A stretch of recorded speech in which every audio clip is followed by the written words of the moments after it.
Hang on, I see the audience is filling up here really quickly in the studio that I'm at right now. Hang on. All right, everyone's sitting down. All right, ladies, sit down. Welcome. Welcome to the podcast. My name is Carlos Salazar, real estate broker, owner of Zold Realty Group down here in Miami, Florida. And all the way on the West Coast is my shining light of a cousin, also a real estate broker, and the owner of Homestead Real Estate in the beautiful Napa Valley. I'm dressed extra granola for you today with my beanie and my hiking shirt. I'm preparing for not an ultra marathon because I've never even done a marathon. This is my first attempt at a trail run in the beautiful Catalina Island off the coast of Long Beach. And I'm going to be there Saturday taking a stab at 26.2 miles out on the dirt. So I am dressed in preparation for that, but I also wanted to be just a little bit more formal than my beautiful cousin, Carlos Salazar, and say, welcome to the Primo Real Estate channel, as we want to talk a little bit about real estate, a little bit about family, and a little bit about just whatever it is that we kind of want to talk about. So you hopefully get to know us a little better and make a decision whether these are people that you might want to consider aligning yourselves with in the world of real estate. I'm really having a lot of fun with this podcast, and it shows people that we're as real as we are, and we're authentic, and we have a ton of integrity, and that's where we hang our hats. So now that I try to one up you on my introductory skills, which is impossible to do because you sound so much like a radio talk show personality, that was my oh, best.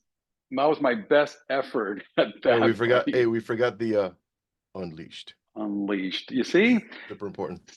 So we gotta get into a flow with that. I think the more we talk about this at the opening of every one of these, we'll continuously just gel as we do when we do real estate transactions, because we've been doing this for so long that I look at a real estate transaction from beginning to end, and how that work in our company, from all expert to people who have been at this for 20 something years to people who are brand new. And it's only when I help some of our newer agents through a real estate transaction I realize how complex what we do is, the complexities of a real estate transaction, because you and I see it as a simple A through Z, and we just go through all the tasks. Actually, I recently counted the amount of tasks that we do on a real estate transaction on one of our task management platforms that alerts us when something is due, and it's about 147 different tasks that we do from A through Z to handle a real estate transaction, which goes from simple things like putting up a sign, meeting the professional photographer, then you meet a professional videographer, then you load up the property and the photos to the MLS, then you expose your property to the market, then you go through about we put properties, I think, in about 17 different websites and platforms. So those are all activities, and at the end of the day, each one of those activities that have activities within the activity total up 147 different activities that come up. If you look at the micro activities, you're well over 200 activities. Easy. And then you're Easy. talking, and you started at this real estate sign, but a lot of things happen before the sign even goes into the ground with the Yeah. seller, right? A lot of effort, a lot of meetings, a lot of guidance, a lot of suggestions, a lot of conversations back and forth before that sign even goes in the ground. So yeah, so if you can add that to the equation, then we may need a mathematician to do the math, or we get an abacus. You know what? You remember what an abacus is? I know exactly what an abacus is. I went Yeah, to yeah. Catholic school for a There you couple of go. years, so we used them. Yeah, yeah. I So am so that yeah, it's old. crazy. Yeah, it's crazy. Yeah, a lot of things, and it's funny. It's not, when someone goes in the contract, it's not just okay, it's a done deal. And you guys often, which I really admire, you guys often go to contract with no contingencies. And that's great. We do those when there's cash deals, because then obviously when you don't have a bank, it's easier to go down that no contingency path. But once you open escrow down here, it's a keeping track, or the what are the timelines. So what we normally do, I'm sure you do something similar. Once we go under contract and we fast forward, we go to contract, we will send out an email to all the transactional parties, and let make sure everyone knows they're on the same page with the timelines. So, you know, the effective date is such and such. The first escrow is due this, we open escrow, first escrow payments, deposits due on this date, second one this date, inspection period expires. So they have an entire timeline, very brief, nothing very, not an encyclopedia, but very bullet points delineated. So everyone's on the same page. So there's no misunderstanding as to what the effective date was. And here's the contracts here are dictated time is of the essence. In layman for that here, I don't know if it's similar over there, but time is of the essence, meaning every timeline must be adhered to. There's no exceptions unless the parties agree to otherwise. So, you know, and here it's based on the calendar day. So basically, any due date that falls on a holiday, weekend, so on and so forth, will transition to the next business day. So that's how we calculate all the timelines, and it's really a lot to keep track of because, you know, we're holding a very important financial transaction in the palms of our hands, and our clients are trusting us because they're not involved with any of this, right? They're only involved when we pull them in and then we pull them back out. Like, hey, listen, the escrow agent needs you to sign the seller information. Pull them in, pull them back out because we don't want to. If they would sit here and be involved in everything we do, I think the anxiety and stress would be through the roof. Do you agree? I totally agree. I love how you said that because there are, if you were to hand somebody a list with 147 tests that are going to happen in the process, and then you were to highlight the times that they have to be involved in some of those things, I think even that would be overwhelming. So our job is to make sure that we manage anxiety. Right. So I love how you said that because we do give our clients, the minute we were in contract on a property, meaning that a buyer brought an offer that got ratified on said listing, the minute we brought that over, then we hand them a timeline for the things that are important for them to know.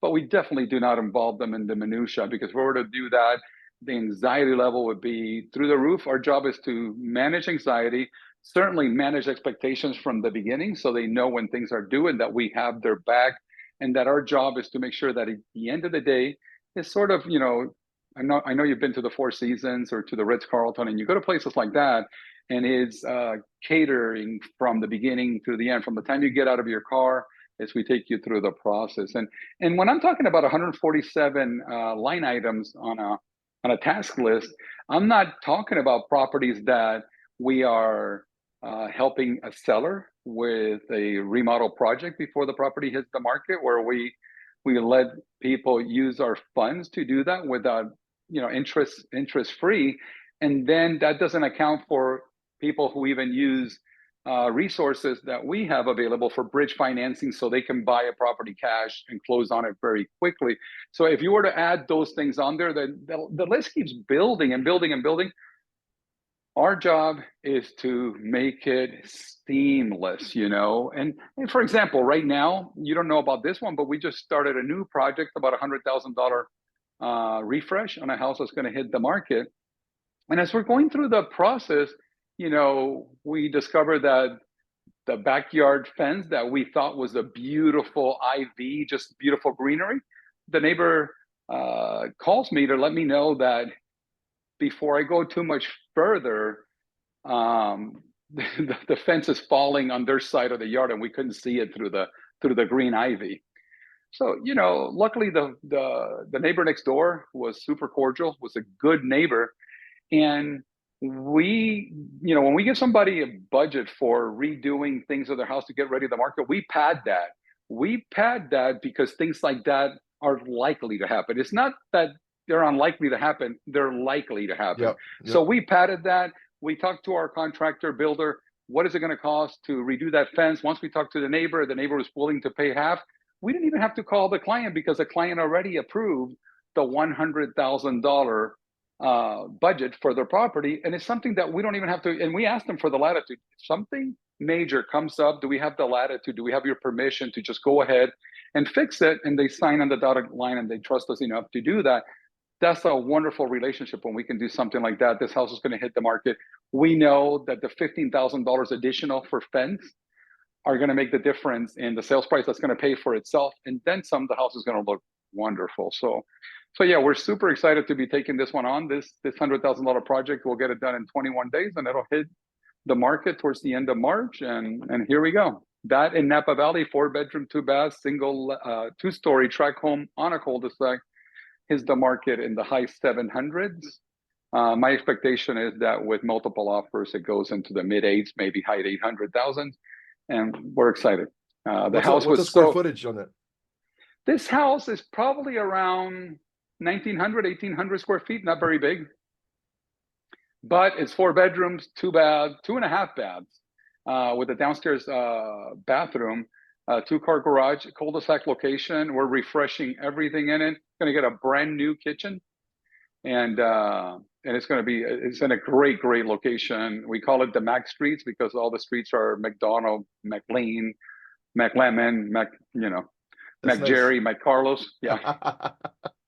That's awesome. That's awesome. Did you guys finish the one that we saw when we were in Napa in That October? house, not only did we finish it, that one was $150,000 budget. That house sold for $200,000 over the asking price, right around 1.5 million. It did very, very well. We're very excited about that closing. The sellers are super, super ecstatic. That was one house where we would keep finding things that were wrong with it. But I'll tell you, we did such a great job in managing the project and running the Excel spreadsheet so tight that we again had enough of a budget to do the things that were required. Yeah. We ended up putting a whole new brand new backyard on the property with retaining walls and things that the property needed, because we took out a wood deck that was all dry rotted. We came back with stamped concrete to match the stamped concrete that was already there. We had a cement contractor that we've been working with for a while now who could match just about anything. And it looked like the cement deck had been there forever, but we were able to remove the redwood deck that would have costed us probably close to $100,000 in wood, because the cost of redwood is so high that we went back with cement instead of wood. We ended up with a better product, a retaining wall, and all usable cement space that the new owners are never going to have to deal with. Because even if we were to rebuild that back in wood, in another 10, 15 years, there'd be dry rot again, and somebody else would be adopting that problem. I always tell our sellers, especially for this area in Northern California, for hardscape, you're better off going in cement or some kind of stone rather than wood. Wood here is more than likely within 10, 15 years, you're going to have dry rot. And rarely can a termite company or a pest inspector certify anything in wood, certify that it doesn't have some form of fungus on it. So decks are just a problem in Northern California. You want to stay away from them. Wow, wow. So now we jumped into this part of the of what you guys do over there. Dude, wait a minute. Let's go back for a second, because I just want to hear, I feel flow. I feel like there's flow in today's conversation. Yeah, absolutely. How did this happen without us even talking about an agenda today? Because spontaneity Yeah. is honest, and Wow. it's always perfect, isn't it? Isn't spontaneous things always perfect? Like, for Yeah. example, think about those great conversations you've had with anyone in your lifetime, whether it be business or professional. You never send each other any kind of show notes beforehand. Hey, listen, Jerry, I want to have a personal conversation with you. I want to cover these points. So mull that over, and so you're ready for the meeting. No, we just, hey, hey, I want to talk to you about something, and and it goes, and it's there, right? Yeah, because we're talking about an experience that's actually happening as we speak, right? So it's not like I can tell you exactly what's going on right now. And I can tell you that there are things that I can tell you that I walked into that house the other day, and when I saw, do you call it cottage cheese ceiling or popcorn ceiling or Popcorn, acoustic? popcorn, You use popcorn. popcorn. Different places use it. Some Yeah. places use acoustic, popcorn, or cottage cheese. And when I walked into that house, and a house that looked light and bright, when it had cottage cheese or popcorn, it's the first thing that had to go. Well, it's funny you say that, because even in listings where we're not spending money to do anything like significant, the first thing that we tell people has to go. Like, we just went on a contract for a 4 bedroom pool house, and when my tika went in there to do the initial, and we were familiar with the house, right? Because we've rented it out for this investor for years and years, and now it was time to sell. But she walked in, the very first thing on the list, on the punch list, was scrape all the popcorn off the entire house, because that is very 1980s. You know what I mean? And back in the 1970s, they used to do the popcorn, and in the 80s with the not the, I'm not saying the word right, not sprinkles, No, with the little the glass sparkles, particles. the little sparkling whatever Mm. it was, right? Oh my Yeah, God. yeah, And yeah, I yeah, thought, by the way, I had that in my bedroom growing up. I thought that was the most beautiful thing ever. Those little glass sparkles up yeah, there. yeah, yeah. Oh my Yeah, so God. so it's crazy, and plus it's funny, and this is probably why our conversations flow so well, right? Now, if we were going to start talking about nuclear fusion, we probably have to start Googling some crap right now because we'd be like, yeah, Jerry, hold on, let me go Google, But Yeah. we're within it, well within our wheelhouse, right? So I'm Yeah. confident that I can speak to, and you can speak to pretty much any real estate topic without having to prepare for it, right? So that's kind of like That's it's a fair. blessing. It's too many years That's fair. of just approaching, dealing with so many different you know, aspects of a real estate transaction that it's going to be rare the circumstances that we haven't experienced versus those that we, oh wow, that never, no, yeah, that happened before. Absolutely. I can, things like that. So, anyways, Carlos, can I say that we can go pretty deep into the well? oh yeah, Yeah. Yeah. Probably and the deeper than, wells deep. yeah, probably deeper than most people would want us to. Let's not go that deep. But if somebody, I would say if somebody has a question, even if you needed us to go a little deep into the well, we're happy to. We're happy to go deeper into the well if you put something on your comments, show notes. I would also say if you like what we're talking about and how we flow, subscribe to our channel. It keeps us motivated to doing these some more. We have a lot of fun, and if we can educate you in any way in anything real estate related, I love to. We can also talk about family a little bit and how close Carlos and I have become in our In our Carlos. old I'm not going age, to call it. in our golden years. I didn't want to use golden. I didn't want to go with the Goldie term, but you did. You went there. I would say that we keep getting closer and closer as we get older, and I thank God for that every day, man, because it could have gone by way of the dodo, man. We have 30 something hundred miles in between us. Dude, you talk about you're in the lower portion of Miami. You're not in Key West, but you're in Miami, which is the lowest portion of Florida. Yep. I'm in the northern portion of California. I've driven that twice, my friend. I did driven that twice. Have you ever driven 30 something hundred miles? Oh, how much is it from here to New York? Not 20 Not something hundred. 20 something I've done hundred. that. I've Yeah. done that too. I've done that too. Only Yeah, yeah, one yeah, yeah. way. The California one, I've done it twice, two Wow. ways. Wow. Two ways, man. It's I had a TV in our suburban when the four kids were little. We had a TV in our suburban before anybody ever had a TV. We had it strapped with one of those straps that you use to hold down cargo. It was strapped to the thing and it was rigged into the because four kids in the back had to be entertained by something, and it was VHS tapes. We call it tente allá. Dente allá. Tente allá. Tente. And the next word is allá. Tente allá. Stay over What there. Dente allá, like stay Tente allá, there. like that's what you do. That's what you call it when you entertain kids. You give them a toy or whatever. Dente allá. That'll keep them there. It'll tente allá. So So the millennials and younger, what they do now is they just hand the kid an iPad and dude, they're tente allá. and they go to down and they're tente allá all day long. But they're tente allá Dude, when they're not even supposed to be tente allá. they're tente allá no matter what, dude. That whole world of Yeah. parenting has shifted so much, man. Yeah. So you know what? Something on the real estate realm too. I mean, it's even though you look at numbers or data and you look at your own activity in your market, right? So you see if you have listings, you see how long they're selling, how many offers you're getting, if you're working with buyers, how tough is the market on the buyer side. So I can tell you definitively, just based on what's happening with our listings lately, that it is 100%, at least in this area, this specific price point, and we're talking between the 7 to 9, maybe close to a million, that price point. It is a seller's market all day long and then some. I mean, we put our property on the market. Uh, I think it was 4 days, like 20 something, 30 offers, like just obscene. Realtors coming. Martika did a couple of open houses. Realtors coming, driving in the rain that I already submitted an offer to build rapport. Hey, how are you? I'm like, oh my Lord. And then comes the crazy offers, and but one tries to one up the other one and things like that. So I mean, it's really amazing. So it's great if you're in the market and you're a buyer and you have something really outstanding or something you can do to stand out amongst all the other offers. Because if you don't, I'm not saying it can't happen, but it will be a long road.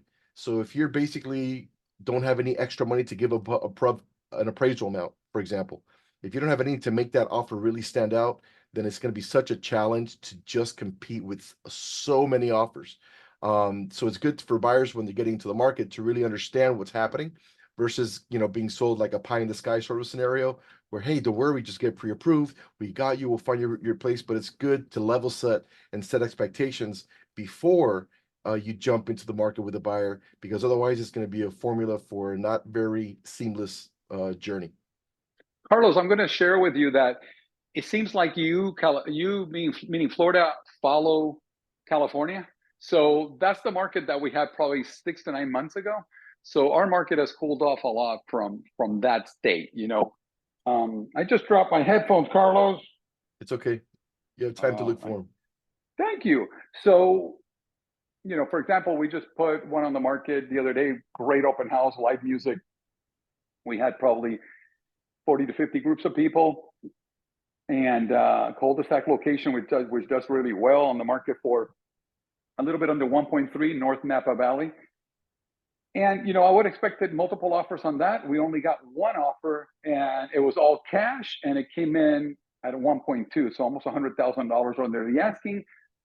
And with that, he came in with a 2-week inspection contingency, which I thought was not a smart move when you're trying to take something off the market that already has inspections on file, because we do inspections on every listing that we put on the market. All the inspections are pre-done, and we make sure we clear section 1 of the pest report, and we basically hand you something that's turnkey.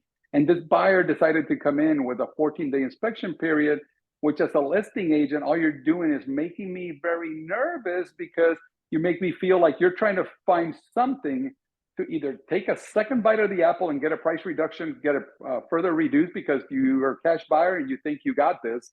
And at the same time, all you're doing for me is giving me leverage to go invite other people to write offers on the property. So not a good strategy on the buyers, on that particular buyer. I have to also say that I know the buyer's agent personally, and he's rolling his eyes, basically saying, I can't control this person. He's going to write whatever he's going to write. He's taken 3 other shots at 3 other properties, lost them because he's the guy that I have cash is king. I should get a discount. That's not the market that we're in yet.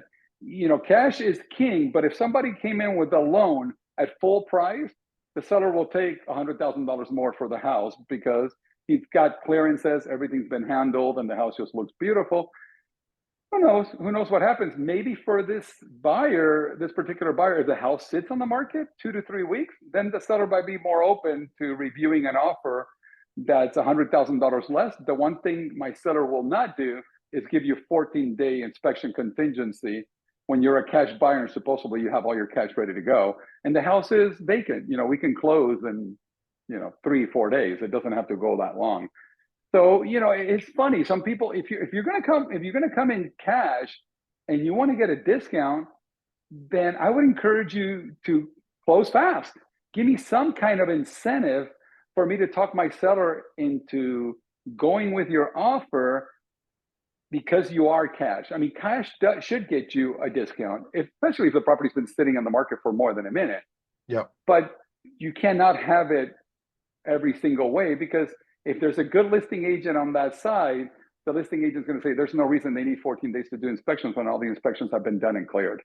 And if you, and you have to know what market you're in, right? So if you're as a buyer's agent, if you know what market you're in, you know exactly what needs to be done to get things done. So you shouldn't have to go back to your client. Oh, listen, no. And it's funny because we get asked all the time, like at this specific property, all these offers, they'll ask us, we represent them as a single agent, even otherwise we still wouldn't share any specific information. Like, oh yeah, like the typical thing down here is like, listen, Jerry, put your offer in a little higher than this and you should be good. We don't say that. All I say is, listen, short timelines, strong offer. And if you are a real estate agent worth your salt, you know exactly what that means. And that's exactly what we got. So the short timelines means don't you dare give me an offer that's more than 7 days inspection. 5, ideal. Don't give me no other contingencies, nothing. And also be aware that the seller's not reducing anything. So if you want an inspection period, she's not going to reduce a penny.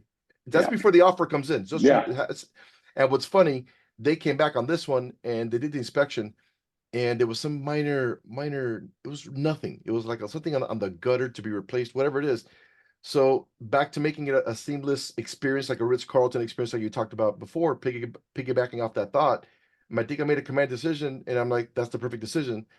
She told me what happened and what she did. I'm like, that sounds beautiful. So what she did is that they came back with it before even going to the client and stressed her out. The client's out of state and she's already been through a lot of challenges with this specific property and trying to lease it and damage from prior tenants. It's just a whole slew of things to go back and tell her, hey, listen, they want an additional XYZ dollars. What do you think? And then put in that state.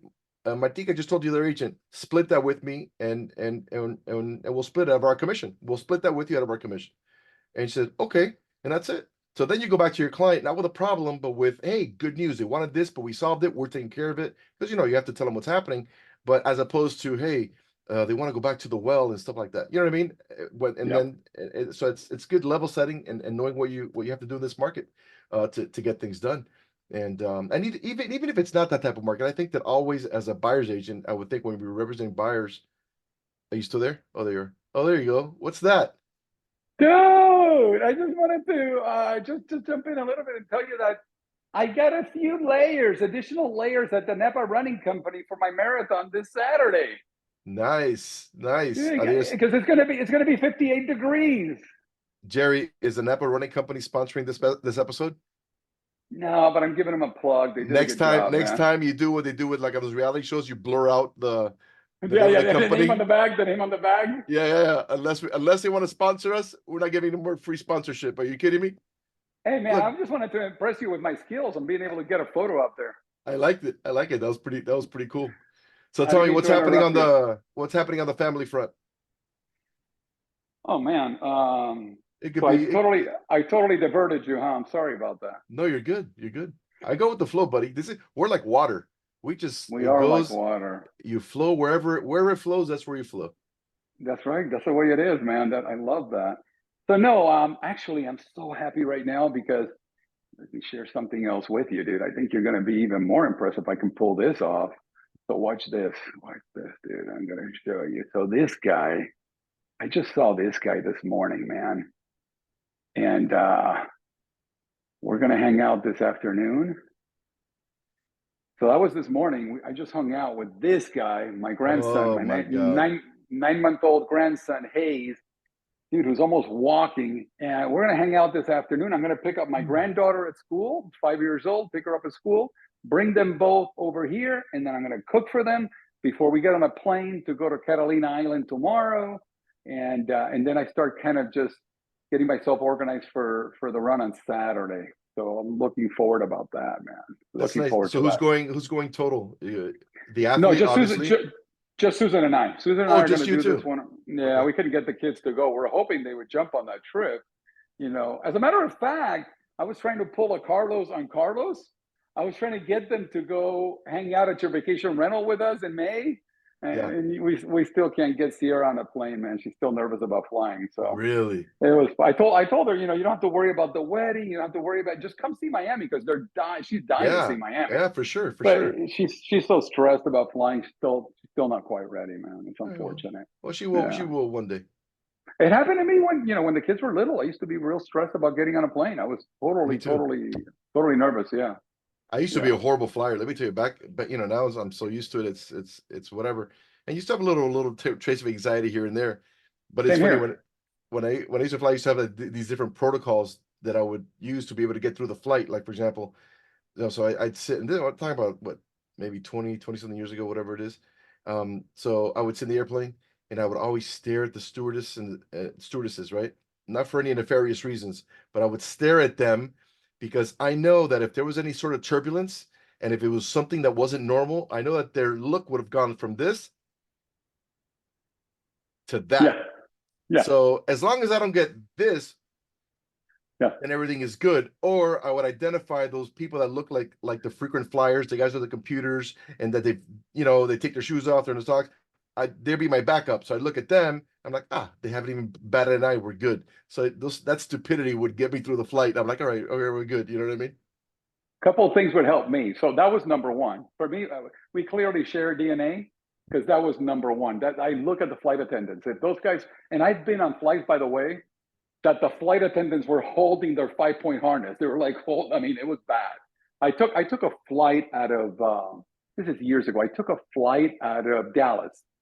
And it seems like flights going over the Gulf Coast. Actually, when I go to your house in May, I'm taking a flight over the Gulf Coast. I'm not excited about it because I'm making a stop in Austin, because I use my points and all that. And that's the only, I have to eat that stop in Austin, which Susan doesn't like to stop anywhere. But I said, let's just Yeah. stop. Yeah. I like free. I like free.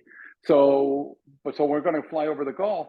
And hopefully it's not going to be anything like it was on Dallas, but this flight that I took off of Dallas, Carlos, it was, I mean, and I've been flying since I was a kid. I've flown so many miles, that one year that when I wrote the books and was speaking, I did over 200 seminars in one year. So if Oh you can my imagine God. that. So that's how much Susan was the one that would book me to fly everywhere. And it was hundreds and hundreds of flights that year.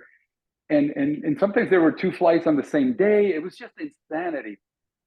And this particular flight, Susan was on this flight. We're leaving on a rainy day. And there is a code or something where pilots can decide whether they want to fly or not that day. They don't have to. And I think our pilots should have decided not to fly that day, but they decided to go for it. And we get on this flight, man, and this thing is just struggling to get elevation and struggling. And as it's trying to get elevation, it's just plummeting and people screaming, people throwing up. I mean, we were witnessing all this, like the yelling, the flight attendants just grabbing to that 5-point harness. And, that was the trip that almost broke me from being afraid, because I thought after that, if a plane can stand that type of turbulence and still make it through, I've never felt anything like that again. I hope I never do, but it just taught me that. And then the other thing that helped me were the statistics, that we're more likely to get into a fatal car accident on the way to the airport than on a plane going down. And that statistic would help me alleviate some of that stress. But yeah, I still don't love it when it gets turbulent. I almost get like angry and annoyed inside, like, God, can they just go around that? I'd be like, hey, the beginning when they start giving the instruction, whatever.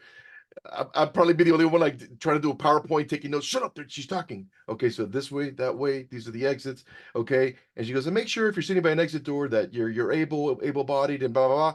I'll look. I'm like, that guy doesn't look in shape. You got to move his ass from the door, or I'm gonna run his ass over when I go open it. You know what I'm saying? 100%. I have seen people by those doors that you're thinking, you're never gonna be able to open that thing. Why are you there? Dude, that's crazy. Yeah, but now it's like you get a little turbo. It's one of those things in life. Like once you're there, there's no getting off. You know what I mean? So you just put your faith in God. And I always think to myself, I always say a prayer no matter what. And I always think to myself when I hear turbulence, I imagine Jesus Christ holding the plane up as we're going. That's what I envision, and I feel at peace. You know what I mean? Like no matter what's happening, I feel at peace. So when we flew to Europe. Carlos, hold on, but I'm the guy on the other side of the fence. What happens to the ones that fall down? Does Jesus just get pissed off, grab them, and go, "You're done"? I don't know. I'm just kidding. They have to discuss what happened with God. I don't know, bro. That's beyond my wheelhouse. We were talking about wheelhouses. That's like I don't know. I love the having faith and the letting go, because that whole let go and let God, and I'm not very religious, but I am connecting with that. I am connecting with the let go and let something bigger than yourself handle this, because dude, none of us have a handle on anything. There is no handle. There's not even a handle. No. So and we all think we're in control. We're not in control of crap. Nothing. And there's an old adage, the humans make plans and God laughs. You know what I mean?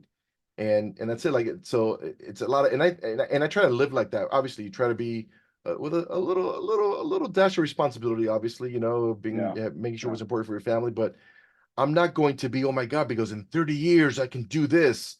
Or if right now I only eat peanuts for 30 years, on year 31, I can go and enjoy life and do this. And the biggest lie, I think you and I are aligned here. The biggest lie that exists out there is the lie of go work for someone for 30 years, 25 years, get a pension, and then start enjoying your life.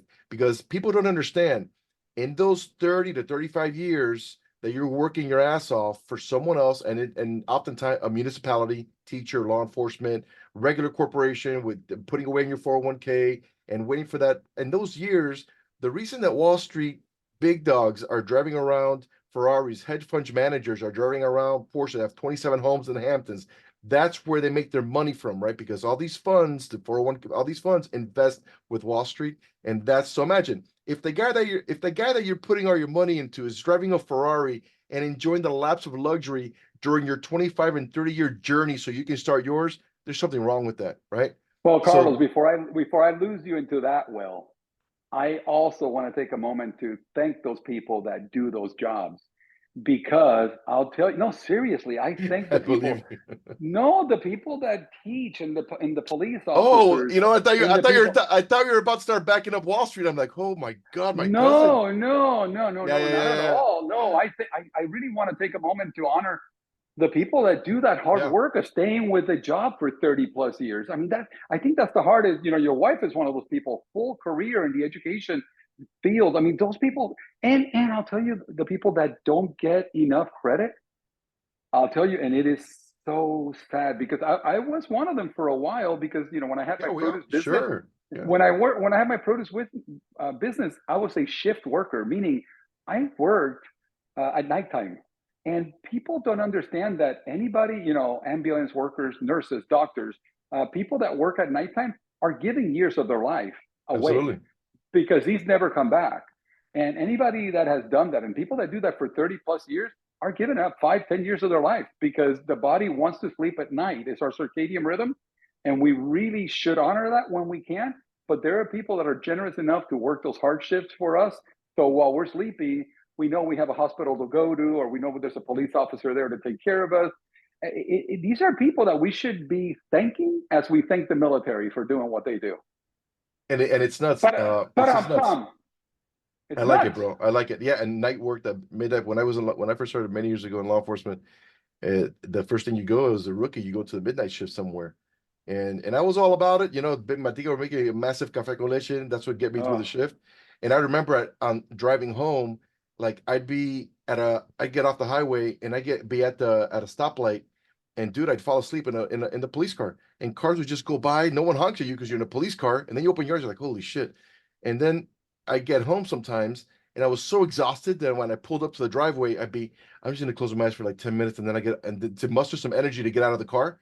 And so I closed my eyes. At one time, I closed my eyes, and we had his front door neighbor. His name is Fernando, un viejito, and may he rest in peace. What a great guy. So one time I'm there, and he runs up to the car, and he starts hitting the window. He thought I was dead. Someone had killed me inside the car because I was just tearing like down. I'm like, Fernando, I'm just so tired. I can't even make it to the front door. But yeah, so nighttime, those differential shifts, it's taxing, and people that work those shifts can't rest. Why? Because outside of the Arcadian, what is it? Arcadian rhythm, right? sorry, circadian. Circadian rhythm. Yeah. Outside of that, when you're trying to sleep in the daytime, the world is happening. The people are getting their lawns mown. You have people outside making noise. They're living their life like normal, and you're trying to like stay dark under the pillows, and then your family suffers too because hey, be quiet, so and so sleeping. You gotta, so it's a huge thing. But yeah, so I That's think how those it was in my jobs, house. yeah, I think those jobs should be good, are good if it's your calling, that's great. But you know what? If it's your calling, do it for 10 years, gather some skills you can take to the private sector and be your own boss. I mean, and luckily Matia was able to get out. She didn't do a full 30 years. She did what, like 17 or whatever it is. Luckily she had the real estate background to get out and join the family team full time. And but people don't have those options. Oh my God, the running equipment. Or are those running socks or just for These are my favorite brand of socks, Darn Cubs, made out in Vermont, out there in Vermont. And then these are a pair of trail run Nikes that I'm really enjoying. So yeah, this is the real deal. I I like it. wanted to show you how patriotic I'm being during my run. Anybody's going to be able to spot me with those sexy American flag socks. You be careful. You may be confused for a certain political party and then have a problem out on the trail. So, oh well, Anything's possible. Anything's possible, man. anything can But happen in the trail. but here's what I'm saying. Even the liberals get to use the flag. Like Hilda said it the other day. No, they don't get to take the flag too. I said when I drove up to Hilda's house the other day, I said, Jesus, you got the flag up there. What's going on? She says, no, that flag is mine. It's not theirs. She was Dude, but the thrilled. thing is that flags lately are they're being turned into Everything, they're everything, being demonized. I have a hat. everything. I have a hat. I forget where I got this hat. It says Florida or Floridian or something like that. And it just has the Florida state flag on the front, but it's a real nice hat.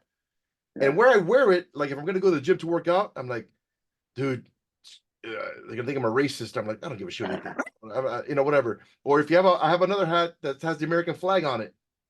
It doesn't. It just Oh, means it's the American flag. That's all it means. That that's stands all. for freedom. That's all it should mean. It shouldn't stand That's for all one it. political party or another. It's just the It should American not. flag, It's not. It's bizarre. Bizarre. dude. I So mean, we real may have to estate, create our own man. flag. We have. Hey, let's create the Primo flag. How about that? We need a primo flag, dude. We can combine USA, Puerto Rico, and Cuba. Just do a nice 3-pack. I always thought of getting some kind of tattoo like that, like a Puerto Rico, Cuba. Maybe I'll figure out something Puerto Rico, Cuba with the United States rep right around it, because all those three things are in my heart and they're in my DNA. You know. Whatever tattoos you get, you always have to think if you ever land in prison, they have to acquiesce to the prison life.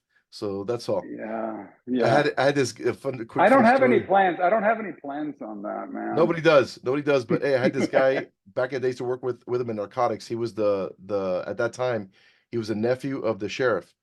And I won't mention his name, but whatever. Great guy. Well, nice guy, jacked up. That guy can run anybody down and a great physical specimen on the SWAT team, the whole 9 yards, right? And one day he walks into the unit. And remember, we're narcotics. He walks into the unit and he goes, "Hey, check out my new tattoo." He takes off his shirt. He never avoided an opportunity to take off his shirt. You know what I'm saying? And so he took off his shirt, turns around, and almost his entire back, it was an entire SWAT team, full-bodied, backed up, like when they're stacking to go into a serve a search warrant. It was beautiful. It was like, oh my God, a huge mural on his back. And the first thing that I said, I'm like, dude, I Oh, hope you never end up in prison, bro. And they were all laughed it up. And dude, he ended up doing something he was supposed to do on duty, and he went down that route and wow. so yeah, so I don't know if he actually got time, or because I lost contact and I really wasn't in contact at that stage because we had all gone our different professional ways. But so yeah, be careful with tattoos you get. At least get one that Wow. says, I don't know, someone doing a prison burpee, I don't know, something that you can cover up, because you got to be careful, buddy. So are you saying that the butterfly I have on my back might not send out the right message? No, you're good, bro, because if God forbid you ever land in prison, just some flames behind it, some flames will jack that butterfly up, trust me, or some chains around it. How about that? Some chains around it. Wow. And This then is all you an tell the interest. prison guys is, if they ask, hey, what about the butterfly? I'm like, yeah, it was the guy started to do it, and I didn't like the way he looked, so I killed him. That's why I'm here. He didn't finish it. Yeah. Yeah. Jesus.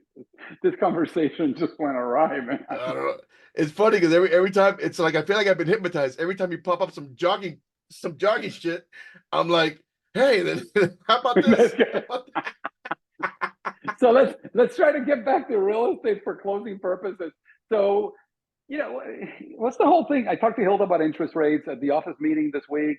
Hilda owns Benchmark Mortgage out of California, does a great job in doing loans in Florida and Texas and several states, and helping clients get some pretty amazing rates in a real volatile climate, and with pretty amazing service. What I love about Hilda is her hand holding that she does throughout the process for the consumer. At the end of the day, they feel very comfortable because they know what they got into, and they always stay with her forever. So I've been working with her for over 20 years. So happy to refer Hilda. But when it comes to mortgages, these things are still in the sevens over here, man. And this is just, yeah. it's just brutal. I mean, $1.5 million homes, more, if you're financing them, you're talking about $8,000 to $10,000 a month by the time your principal, interest, taxes, and insurance. That's a real big commitment for people, and they still have to come in with 20-30% down to get in there. So if we're talking about entry level, which out here is $400,000 to $600,000, you're still $3,500 to $6,500 a month just to break the ice into real estate. It's challenging. But those are all valid points. But also the way I look at it is, how much of a difference really is half a point in your monthly payment? It's really nothing obscene. Not a lot. So a lot of things you can't let the current prevailing mortgage rate, paralyze you to stay on the sidelines, because you can have a little bit higher mortgage payment, but if it goes down half a point, the amount that you save on your mortgage payment per month is very minute. Now, if you're going to hold that property for the 30-year term of that loan, then yes, you're gonna spend hundreds of thousands of dollars on interest. But when the interest rates lower, which they will eventually, they'll balance out, and it's a cyclical process. When that happens, then you can refinance and you have a lot of different options. But what do? You're going to stay paying rent. So if you're paying rent now, what, you're going to just keep on paying someone else's mortgage? I'd rather pay for my own mortgage and then a little bit more for something I'm building equity in. That so that it's I always say my investors love that the tenants are paying their mortgage. Oh, So we're landlords too. I love it that they're yeah, paying mortgage. yeah, I yeah, love, absolutely, and if absolutely. and I won't say it here, not to just throw numbers out, but I love that we have a 1 bedroom apartment, and I love that they pay me what they pay me. Yeah, yeah, I thank you every single yeah, month. yeah. And that's what all the landlords are saying across the country. Thank you. Stay renting. Don't buy. Absolutely, buying is a horrible thing. Right. Keep on giving me And your where money. I bleed for those people is that then they're not taking advantage of the tax incentive that you can write up 100% of your interest rate, and you start bringing that down, and you start getting some of that money back. Because what happens with the rents is, as you can't write off a penny of it. So you're basically throwing all that money away, and it's really Yeah. hard to build wealth from there. So, it's just a good conversation for you to have with your mortgage broker, lender, or real estate professional. A real estate professional should be able to guide you in that conversation and at least show you the way. If you're not ready yet, at least give you the checklist of items you need to get you there. If I can do it, anybody can. I always say, just need to know the path and how to get there. So. And just have a plan. Bro, Have a plan. Have a plan. Have a plan. We gotta have have a we have plan. we have two. Well, we have two, possibly one getting married for sure in May, and another one possibly getting married this December instead of next December. And we already have, and they're all working with Hilda that you mentioned to see where they can improve from and go from there. But the plan with them Yeah. is even right now, get into the property as soon as you can, even if it's a condo or something that's good, that has a good ROI, whatever it is to begin with, because the goal is, once you get married, you can live in there for a little while, and then you can get the equity you build up in there to buy your other dream home, and then fill that with a tenant, and then start building wealth and building residual income, and going from there, climbing that ladder, which is the American way. Well, imagine if you and I would have done that in our early 20s like that. Jesus, man. It's What? amazing. Oh my It's amazing. God. The other thing that I would tell you, make sure you have Hilda, have them hit Hilda up for that. I always pitch this platform that she has because I used it before. There was a time only a couple of years ago where I bought a property that Hilda did the loan for me on, but my credit score, which is usually in the mid sevens, because I use a lot of credit for these projects that I do. So I have a lot of revolving credit. Even though I pay it off every month, it dings and affects my credit score because I put a lot on credit cards because it makes my life easier. So with that being said, my credit score went down to as low as the mid sixes. And I thought, if I'm going to apply for a loan right now, I'm going to get penalized for being in the mid sixes, which is not a bad credit score, but it's not optimal in an underwriter's eye. So all of a sudden, Hilda says, let me run you through this thing. And this platform is going to produce for you a basic roadmap of what you got to do to bring your credit score up. And I thought, oh God, that's gimmicky. It's not going to do it. It's going to be a pain in the neck. And Hilda was about 2 months away from doing this loan for me. Carlos, she puts my social security and Susan's through her platform, through her app, whatever the platform was called. It comes back, it gives me a little manuscript with like 6 or 7 items that I needed to do and that Susan needed to do. Some of the items were as simple as removing my name from Susan's credit card, because the credit card companies know that I'm the one spending the money on Susan's credit card. So just removing my name brought up one of my scores 55 points just by doing that, just by calling the credit card company saying, take Jerry's name, leave that's Susan's account, leave it in Susan, take my names on. I took Susan's name off of one of mine. It brought my credit scores up from 650 with 6 different things that we do. We brought our scores to the low 800s, which all of a sudden went from a mortgage rate of like 5.5%. I was able to get 4.5% because of just doing that homework, which changed everything for us. Yep. So I tell people don't know about things like that. And if your credit score is not in the 800s, if you can get to the high sevens, low eights, you're going to get preferred rate. And Absolutely. preferred rate is a game changer. So I tell us on the show notes if you need help or if you need us to refer you to that resource. Hilda will tell you all about it. It doesn't cost you anything, and she'll Yep. produce the printout for you. Super important. And also a lot of something on the credit front that people don't know is that different creditors look at different credit scores. So it's not just one FICO score, one size fits all. So a lender is going to look at FICO. I forgot what the numbers are, but there's FICO 1, It's 2, 3, 4, 5, 6. Is it 3? 3. Okay, so Yeah, they'll look at yeah. FICO 3, but if you're going to go to a car loan, they'll look at FICO, I think it's 6. I forgot what it is. It's another FICO. Mm. So people just get they think they have 3 credit scores. Oh, I'm good. But you have to know what credit you're trying to get down the road and what they're looking at, and then you'll know where to be. And you're not tied into your credit score. What I mean by that is you can make a few changes now, and when your statements close, your credit card statements close this month, or your lender does a refresh or credit refresh, if your score changes, by the way, changes on a daily basis, just FYI. I use FICO.com, and I continue paying for it every month just because I think I get a kick out of it. I do the same thing. I pay for FICO. I have the app on my phone. I love it. Yeah, every day. Hey, you went up this point, that point. Yeah. You know, so Yeah. I don't know. It's stupid. It's a nice way. No, it's a nice way to be aware. Yeah. You know, and for me, actually, because I have an accounting department, I know when my things are being paid off, when credit decreases, when it increases. I know how it's affecting my credit. So it's very visceral for me. I know how Yeah. it's hitting me. And I love being connected to it because I think there's power in being aware. I think head in the sand can get you in a lot of trouble. Yeah, absolutely. And then one thing, the majority of credit score, and the last note on the credit scores, the majority of credit scores comprised of on-time payments, the Oh, majority of 100%. it. So you guys, even if you have, it's so important, even if you have a $100 credit card or whatever it is you have, and do not miss that $10 payment because you cannot get rid of it like the plague. It will be on there for like 7 years until it refreshes, and it will hurt you more than anything else. So always pay your crap on time. Just pay it on time. And that's what you got to be aware of. I want to express the same thing. Please pay your crap on time. And that's actually the technical term. So everyone, thank you for watching the Primos on the Primo Real Estate channel. My name is Jerry Pujals. I'm here with the beautiful Carlos Salazar. Unleashed. And with that, I hope you have a great week. If you like what you've heard, please subscribe to our channel. Give us a little thumbs up. It helps us more than you'd ever know. And we just keep doing this for you as a public service, and just because we like talking to each other and we like sharing what we know about real estate. So that's right. Ask us any questions, drop them in the notes, and Jerry will answer all of them. Thank you. Thank you. We're pretty good at that. We're pretty fast at that. Yeah. So thank you, everyone. All right, I gotta get the studio audience out of this room here. So Jerry, I gotta feed them. Get Jocko, the security guard, to help you with that. I don't know. I don't think you have to take care of anything. Talk to you later. Bye. Bye.